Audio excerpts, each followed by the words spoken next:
បាទសួស្តីបងប្អូននេះគឺជា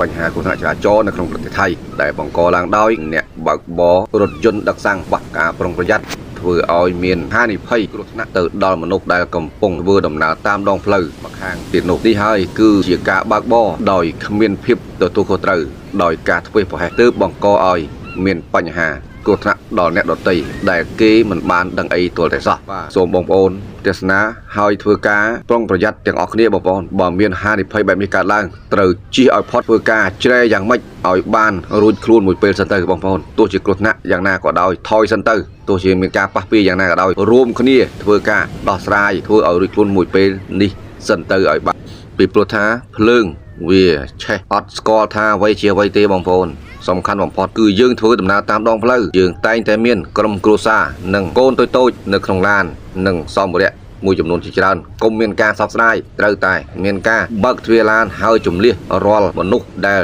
នៅក្នុងឲ្យបានកុំឲ្យមានគ្រោះថ្នាក់នៅក្នុងឧបទ្ទវហេតុដោយអគ្គិភ័យឆេះតាមដងផ្លូវបែបនេះវាបង្ក